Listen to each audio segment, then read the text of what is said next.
6:15 as we roll on the Tuesday morning edition of the program.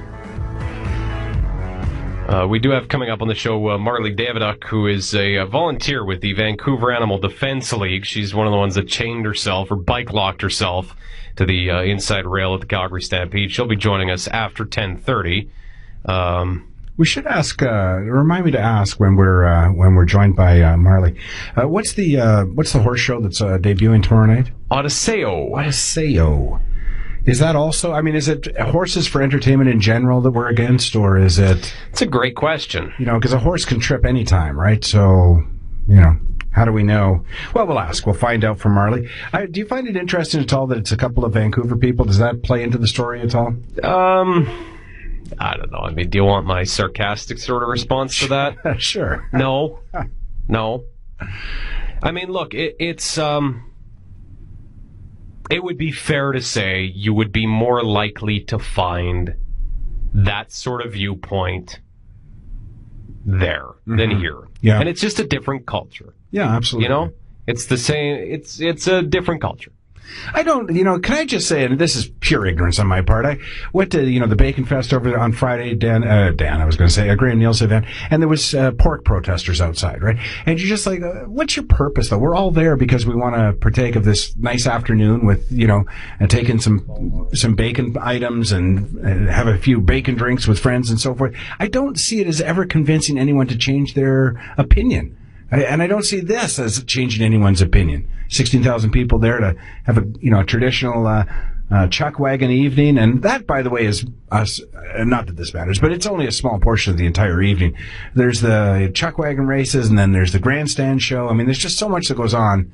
It just seems a shame to me that this kind of thing happens, I suppose. Yeah, me too. Yep. So we're going to try to get Marley on the phone now. I have no idea what's going on behind the scenes of this radio show right now. But we seem to be having difficulty. Yeah, I don't know. We had Kelly. Yeah.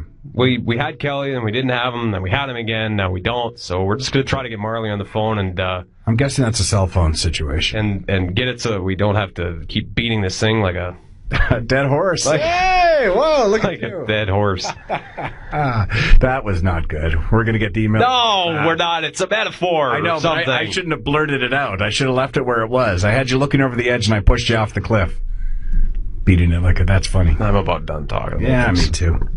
All right, Marley's on the phone. Thank go. goodness. Marley, I got to tell you, I've never been so happy to talk to an animal activist. Oh, good. I'm glad. We're sitting here, we're just beating it like a... Never mind. Yeah, so, see, she laughed. Yeah, there you so go. It's fair. You bailed me out from a bunch of emails. Can you just tell me why you did what you did, Marley?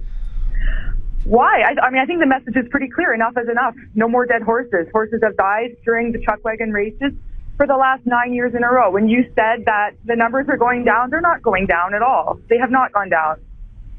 So we wanted to bring attention to this race and the risk of injury that goes along with it. Okay. And I gather you were listening earlier. That's great. That saves us a lot of time in setting up the question. So answer mine. Why a protest? You have to know your crowd. Why a protest in front of 16,000 people that clearly like the Chuckwagon races?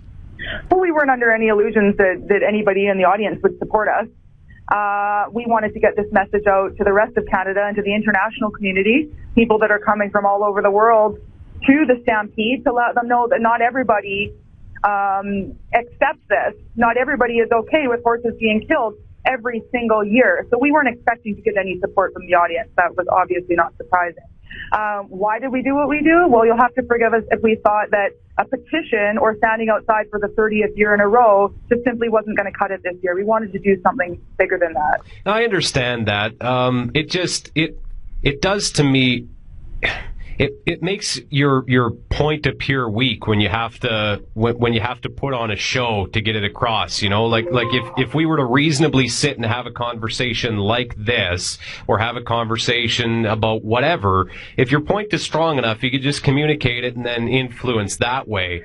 And when I asked why, I didn't mean why do you think what you think. I totally understand that, and frankly, I don't respect the trespass and the disruption and the allocating of police services and all the rest of that. That just seems to me to be a little bit too extreme, Marley.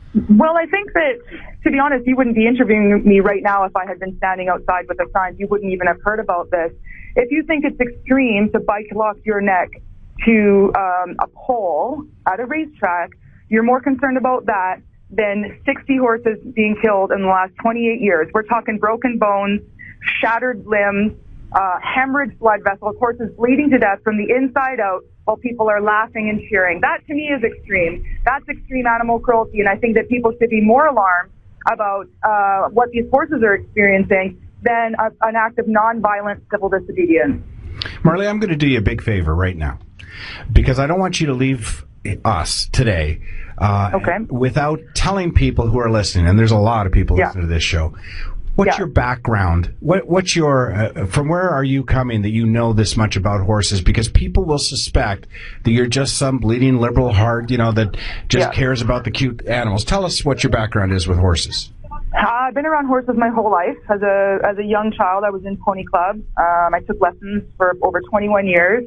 I was a competitor as a young adult. I've had my own horse since I was in grade 6. I worked with horses as a career. I'm an American Farriers Association certified horseshoer, and I ran my own business for 7 years. I currently have my own rescued racehorse. I care for 2 other rescued racehorses and my own childhood horses, which are retired on my family's farm on Vancouver Island. This is not a matter of me not understanding this lifestyle or what's going on. I know that the $1.15 million in prize money is worth more than risking these horses' lives. They're replaceable. They're worth nothing compared to what they're getting on these races. But here's the thing, though, Marley, and I did give you that opportunity, right? And I wanted you to have a fair opportunity to state your credentials. But it's when you make statements like that, though, that I sort of question it. The $1.5 million, the prize money. First of all, most, of course, don't win. And secondly, those that do will tell you that after they pay their expenses and their crew and everything else and all their costs for touring and going to the various stampedes, they're not really walking away with $1.5 million. They're often lucky to make any profit at all. So it's really not about money. Okay, well, let me throw it. It is about money. Okay, let me throw it to you this way then. So let's say we abolish all chuckwagon races, all thoroughbred races. We just get rid of them, okay? So we don't have fewer horses. What we do have is fewer people who want to spend the money to keep the horses. So what then do we do at that point? Because keeping horses is expensive. So these chuckwagon drivers, of course, they do race them, and 0.78 out of every 1,000 races, a horse dies. But the rest of them are very well taken care of and have somebody taking care of them and caring about them. If we tell those people they can't do it anymore, then who steps up and does? So yeah, I'd like to make it clear that we're not questioning what happens to these horses outside of these races. I'm sure they get the best quality care. With regards to what would happen to these horses, horses are being bred on the racetrack and they're being sent to slaughter. That's why I rescued my own racehorse 9 years ago. But the solution to this problem is not to race them to death on the chuckwagon track. And I think for Stampede officials to be dropping the word rescue when they admittedly are sending their own horses to slaughter, more than 20 of them to Fort Macleod every single year, you're really using rescue as a buzzword. This is not a rescue organization at all. And a lot of racehorses get adopted into loving homes all across Canada where they can go on and have, as riding horses, as trail riding horses, as kids horses. The chuckwagon racing, that's not rescue. That's running horses to their death. Okay. What did you get charged with, Marley? What are you facing down in Calgary now? Mischief charge. Okay. Not your first, I'm guessing. Yeah. No, it actually is my first. Oh, no way. Oh, is it really? Wow, okay. Yeah. But we knew that going into it, that's what we would get, and we were fine with that. Interesting.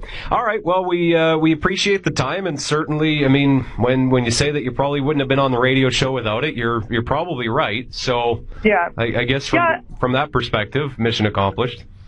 Also, like this, everybody keeps asking us, are we coming back next year? What do we have next? We have nothing else planned at the Stampede. Everything else, all our protests will be directed at GMC, their sponsor. They're the ones that are paying for this race to continue. They're the ones that have the most blood on their hands. So that's where the protests are going to be next year, GMC dealership. Uh-oh. Well, wow. Thanks for the heads up. You just put them on notice, I guess. There you go. Wow. Yep. All right, Marley. Thanks very much. Thank you so much for having me. I appreciate it. You bet. It. There's Marley Daviduck. Wow. Well, this heads up, GM.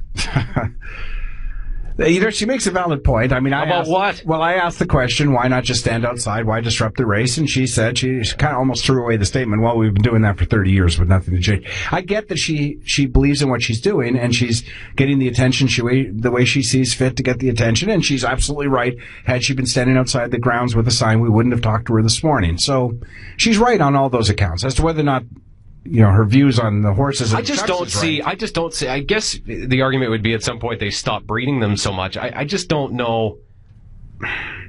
Like, let's say that thoroughbred racing is going to stay, and we're going to get rid of chuckwagon racing. So what happens to all the thoroughbreds? Like, there are not enough people in Canada that are going to pay the money to rescue all those horses.